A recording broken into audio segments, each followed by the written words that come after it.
Growing up, my mom always told me early to bed, early to rise makes a man healthy, wealthy, and I forget the last part, but to be honest, I'm not sure that saying applies to poker players at all. But I'm up early anyway and heading to the strip to at least see if I can get a little wealthier. It's not even 7 a.m., I'm ready to play. I grinded hard for 8 hours the day before at Bellagio to get unstuck and eventually book a $200 win. I've been trying to play more lately, and today I'm out for revenge at Aria. I've lost almost $6,000 my last 2 sessions at this property. I'm about to conduct a search and rescue for those Bradley dollars. I buy in for $3,000, which is the max. It's a big game here that often turns into 10-20. Every table has its own vibe, and as soon as I get into it, it's clear that this one is a party table full of people who are familiar with the YouTube channel. The plexiglass is down, the spirits are up.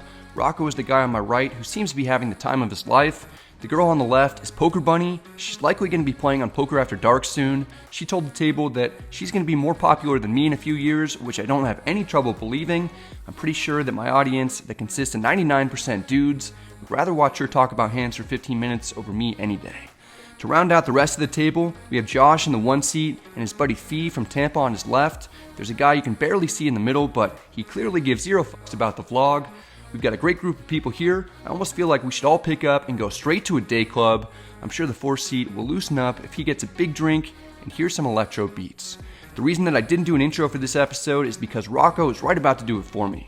Say what up to the vlog. This is episode number 175. Crushed it. Is it pretty close? Pretty close. This is my cat. 162. This is my acoustic guitar. Nice. Nailed it. Good job, guys. It's time to get down to business. The first orbit I pick up pocket nines in the big blind. Rocco raises to 30 from the small blind. I could call or 3-bet. I call for 20 more. We're heads up in position. The flop comes Jack 9-3 with 2 hearts. Right away we've got middle set. Small blind bets 20. There are a lot of draws out there, but I'm in position, and even if he hits one, I can still potentially make a boat to win a huge hand. I call in order to keep the opponent's bluffs in. Most of the time he'll have very few outs. The turn is the king of spades. Queen 10 gets there. The small blind increases its bet size to 140. You can't always be afraid that people have the nuts against you. I raised to 400 before this board gets any worse for my hand. Even if I'm up against top pair or 2 pair, there are a lot of bad river cards that could make it tougher for me to get paid later on. I want to make sure I pump up the pot now. The small blind doesn't believe me yet. He calls. I like it. Things are heating up. The river is the 4 of hearts. That's not great because the flush draw gets there. The small blind checks. Sets are rare, so I'm going to go for max value despite there being a lot of other combinations of hands that beat me at this point. I bet 700. It's on the larger side. I'm hoping that I'm up against something like King Jack. I'm actually not 100% sure that I'm best at the moment. Hearing Rocco's conversation with himself makes me feel much more confident though. I mean, so many things got there. You can also hear in the background another player's future plans. I'm purposely going to play a gun. It's an interesting remark that I actually didn't even hear in real time, but it illustrates that people have different motivations when they play against me that I have to navigate through. In general, opponents try to bluff me more and they call lighter, so my adjustment to that is to typically bluff less, go for value lighter, and for larger amounts, I also call lighter. Back to this particular hand. Rocco is tanking harder than Bitcoin after an Elon Musk tweet. Eventually, he briefly flashes King-Queen offsuit while he's in the middle of his decision. A call would be great here. He's still tanking. Best case scenario is that enough time passes that he somehow forgets he showed me his hand, then tries to turn it into a bluff shove. I suppose that's a bit optimistic. Eventually, Rocco makes the correct laydown. Good fold, good fold. Is it? Yeah, it's good fold. Pocket nines. Oh, very good. Very nice hand, bro. There you go. Pocket nines. Okay, let me get off the box. Thanks, guys. Can you chop this for me, please? Next we pick up pocket 3s under the gun. It's 6-handed, so I open to 30. If the game were full, I'd fold from under the gun. Even here, it's a little questionable since there's been a lot of 3-betting. The fact that we're all playing so deep negates that though.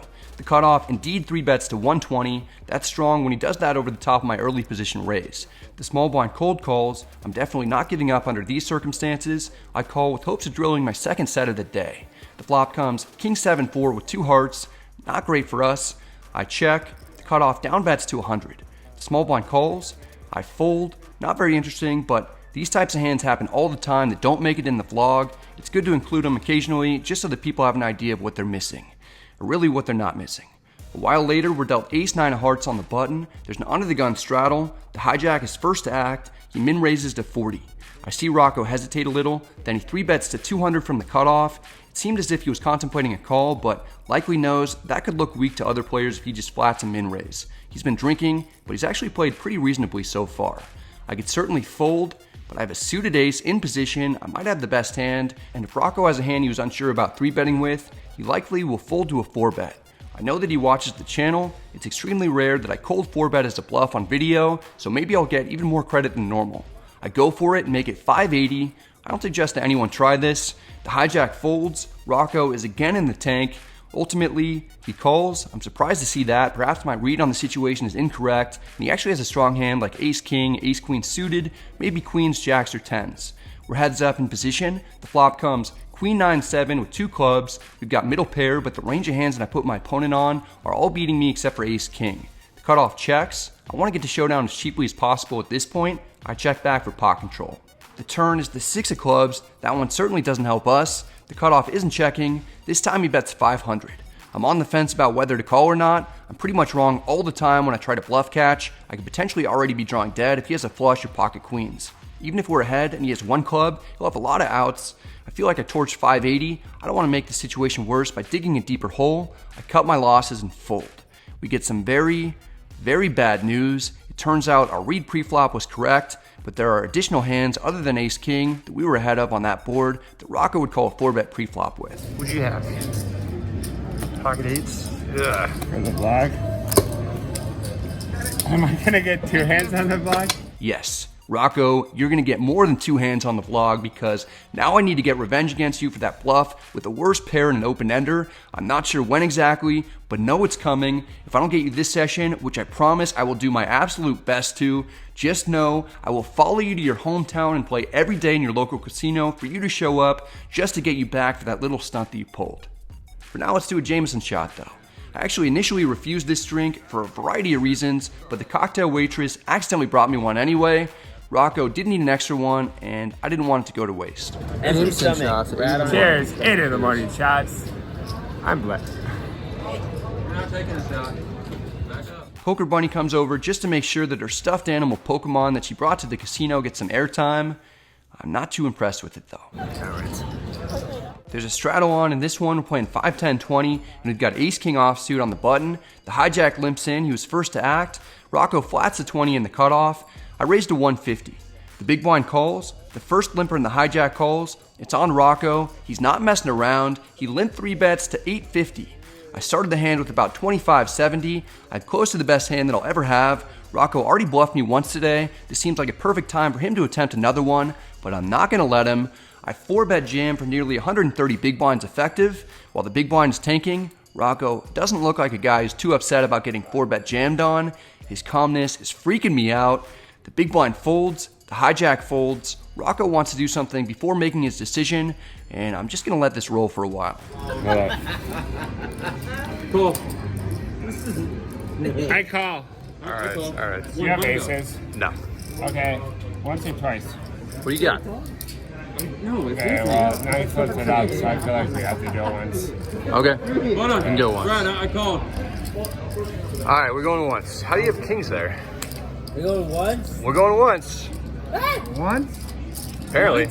Well, he flipped it up, so I mean, if you want it, we can do twice. No, but if you did twice, I did twice. you just flipped it up, so I feel like I don't have an option at that point anymore. No. Why?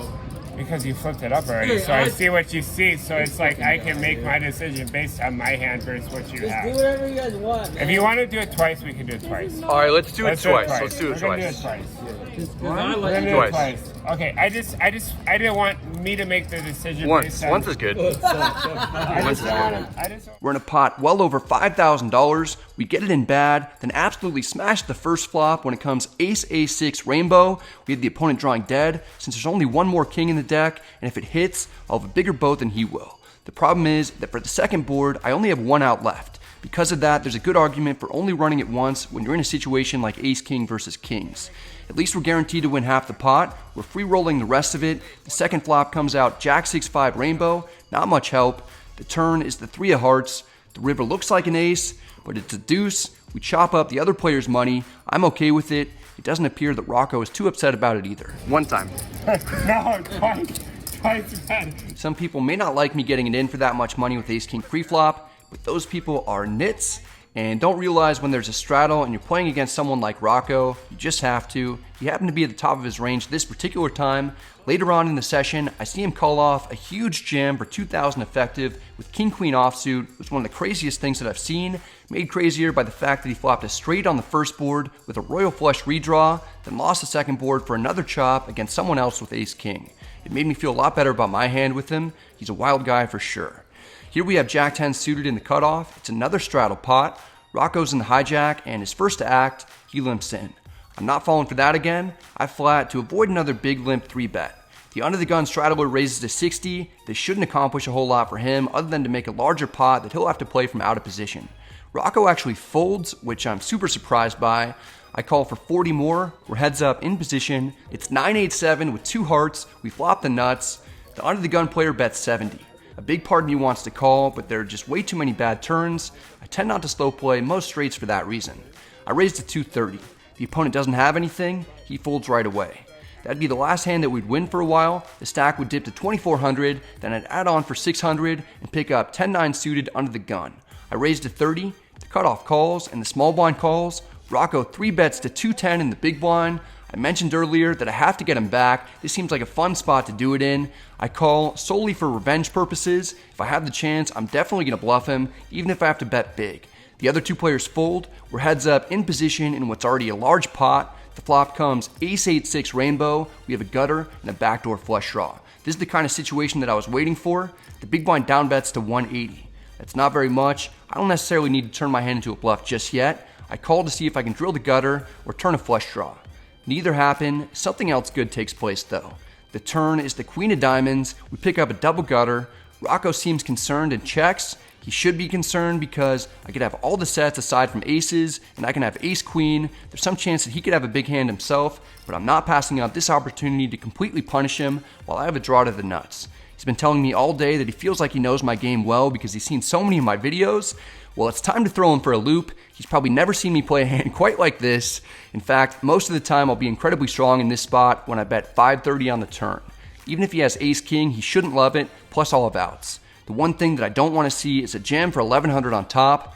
Rocco is thinking for a long time. I'm starting to get worried about him. He spent so much time in the tank that I think I see his body growing gills in order to adapt. The good news is that we're not going to have to go to Rocco's hometown to get revenge on him there. He shows an ace face up, then he folds the best hand. We get him back good. Ace? All right, I got you. I got you back. Really good. Thanks.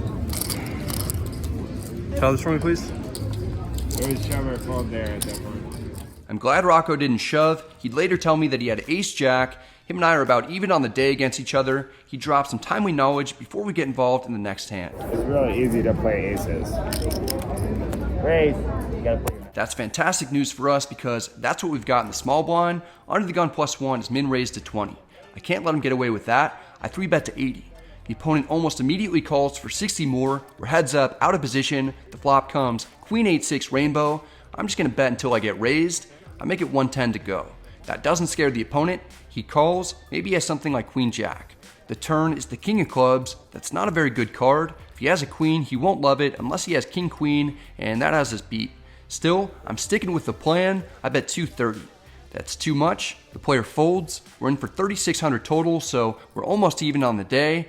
That's when we pick up pocket eights in the small blind. Some other fresh players have showed up, so now the game's full, and it's not quite as good as it once was, especially because the new players look like they're pros, and they're on my immediate left. A player in middle position opens to 50, the cutoff 3-bets to 150. Generally, I just fold here. In fact, I've folded better pocket pairs than this in very similar instances in previous vlogs. The 2 players that are involved aren't all that deep for this particular game. I'm likely flipping or a slight favorite at best. I'm not closing the action, so the initial pre-flop raiser could still 4-bet big, then I'd probably have to fold. And even if I see a flop, I'll be out of position, so it could be tougher for me to make as much money as I would if I was in position.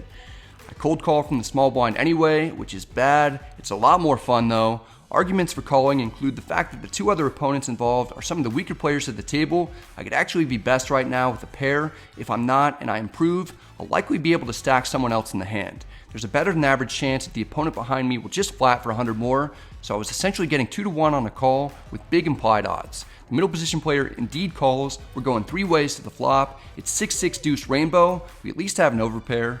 I check. The middle position player checks. The cutoff down bets to 130.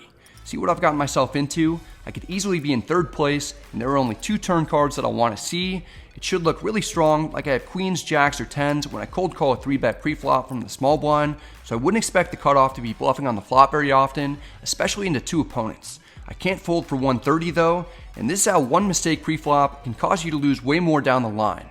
I call, just really hoping that the player behind me folds. Luckily he does fold. We're heads up. The turn is a 4. I check, then the cutoff checks back. That's awesome because there's no way that he would have done that with a hand like aces, kings, or queens. I get the sense that he has ace, king, or ace, queen. The river is a 7. I make a tiny value bet of 120. I'm trying to entice a call from an ace-king type of hand. If he raises, I'd have no clue what he'd be repping after checking back the turn. Apparently, I should have made it even smaller. The cutoff folds. It looks like we cold called the 3-bet pre-flop with the best hand and held. It wasn't a good idea, but luckily it worked out for us. We got the win, and now have a slight profit despite not playing optimally today. The current conditions at the table aren't good for me anymore. Rocco only has a small stack on my right. Some people have left and have been replaced by better players with big stacks that have position on me. Time to rack up.